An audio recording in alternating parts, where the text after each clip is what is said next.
It's like twin surah of Muzammil. And there are uh, differences of opinion among the mufassirin of the Quran that which one is the first. Either Surah Muzammil, it came first, or Surah Muddaththir. But the more inclination of the opinion is towards this surah. So first surah was Surah Alaq, Iqra Bismi Rabbika Alladhi Khalaq, 5 ayat, the very first revelation, and right after that this surah, Ya Ayyuhal Muddaththir. The whole surah. A few ayat, especially the beginning ayat. And these are the ayat in which Allah subhanahu wa ta'ala, He commanded clearly to Rasulullah sallallahu alaihi wasallam that you start going and preaching and inviting people to Islam. Stand up, arise and warn the people. But again, this was a very loving title for the Prophet sallallahu alaihi wasallam, like Surah Muzammil, same meaning of Muddaththir. Oh, the one who is wrapping up, covering up with blanket, with sheet.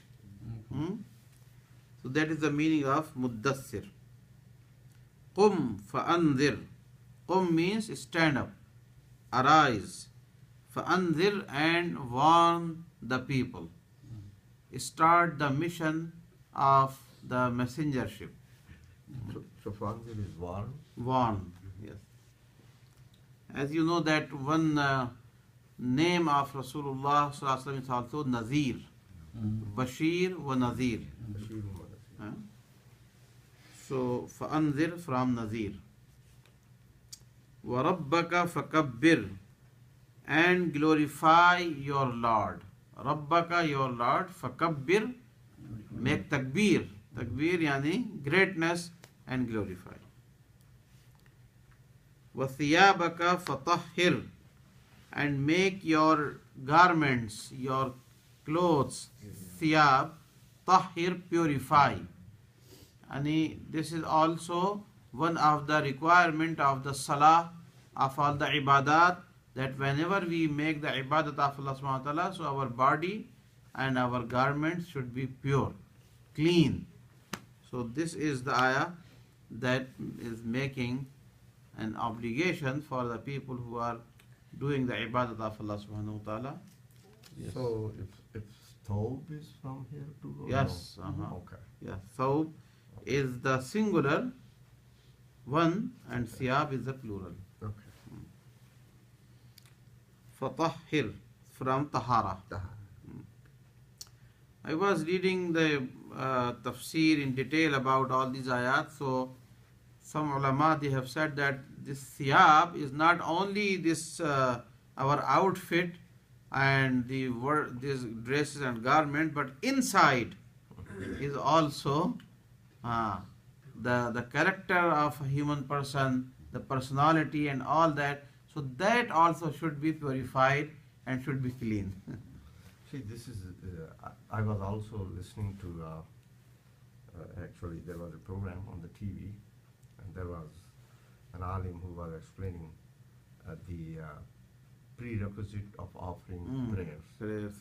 And this was one of the things he said that, you know, it's not that our body, you know, garments and all that should be clean, but our inside.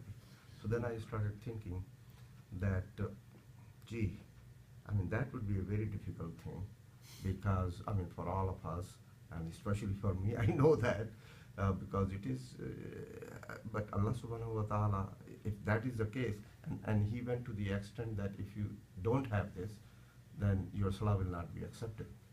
So I started saying that, oh, if that is the thing, that none of my salah has been accepted, I know it. So how can it be Allah Ta'ala make this thing so difficult for all of us? I thought He is making things easy for us, you know. So I want you to reflect on it, you know, because that was really a question. The acceptance and non-acceptance is in the hands of Allah subhanahu wa ta'ala, but it is true that He looks our intention, and the objective of the salah is also to make our character and our inside also pure, right? So our heart should be also clean from all kinds of diseases and bad intentions and bad thoughts. So inside also should be clean, outside also should be clean. Salah should purify your heart, make it soft, basically. So, so constant work in progress. It's not No, like no, Yes. that is right. Mm. That is okay because Salah is supposed to do that. Correct. But if it is a prerequisite for Salah, It's not- then we are in trouble. I understand that. What I'm saying, There is a difference. as we go, Hmm. it keeps the process going. Yes, so Purify it, keep purify it. yourself better and better. Yeah, maybe Okay. also niyyah, like when you Niyyah, your yes. niyyah, this is part of purifying your inside because you want to make sure that your salah is only for God and not for showing for people, and that's Right. part maybe of purifying. Because you know, I mean, Breakfast. all the So all the ill. Breakfast conversation. Oh, breakfast conversation. Oh, okay. He said, hold it to the breakfast. Oh, okay. Bismillahir Rahmanir Rahim. Warrujza fahjur. Rujz means on all the filthy things, impure things, unclean things. So it also includes worship of fake gods, the idols and statues and all that. So that all belongs to the word rujz. So all the rujz, all the filthy things, give up, leave off. Fahjur means leave off and give up, avoid. And if you put it in the context of the Arab society at that time, where polytheism, the shirk, and the worship of all those idols, it was very common. So Allah subhanahu wa ta'ala made it very clear that you cannot do that, it will not continue. Warrujza, all the idol worship, fahjur. So stop it and avoid it. Wala tamnun tastaksir, and do not favor the people. Do not give them anything as than the favor so that you can receive more. Tastaksir is from kasrat. Kasrat, that increase. So they should give you more in return. Do not give and do not favor the people for with the intention of returning from them. So what kind of favor are you talking about here, Imam sir? Bribery and corruption. Corruption. Any kind of favor, if you are doing with something, anyone is doing something either in monetary form by giving the money or helping around, but we should not help other people thinking that they also will give us in return. So, and especially if you put it in the context of giving the money in the charity, so we should not give in this intention that they also should give us back more and more, so that our wealth will be increasing. Is it also related to like you do some good deeds and you do it fi sabilillah, you don't expect anything? in You return? did expect that. You do not expect from the people. Right. Yes. So, La tamnun la tamnun is means do favor. not, do not Tamnun is favor. favor, yes, from man. Man means favor. Wala tamnun, do not confer the favor. Tastaksir, to seek more. وَلِرَبِّكَ فَاصْبِرْ, and show the sabr and have the sabr, patience, for your Lord. So whatever situation is there, you bear that situation with sabr, and the sabr only for the sake of Allah subhanahu wa ta'ala. وَلِرَبِّكَ فَاصْبِرْ. فَإِذَا نُقِرَ فِي النَّاقُورِ, so when the trumpet will be blown. Naqur, like sur, wa nufikha fi sur, right?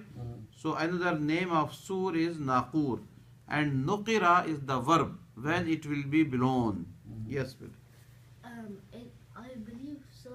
It is the same trumpet that is blown on Yawm al-Qiyamah. Naam, yes, this is the same one. Yes, on the day of resurrection.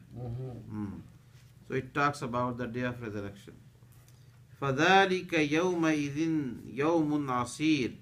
So that day, فَذَلِكَ means that, يَوْمَئِذٍ, on that day, يَوْمٌ عَسِيرٌ, it will be the day of difficulty. Asir is from usr, means difficult, hardship. So it will be very, very tough, very difficult day. On that will be the day of resurrection. Alal kafirina ghayru yasir, especially for the kafirin, for the non-believers, it will not be easy. Ghayru yasir, ghayr means not, yasir easy, so not easy. Right? These are the meanings of these ayat.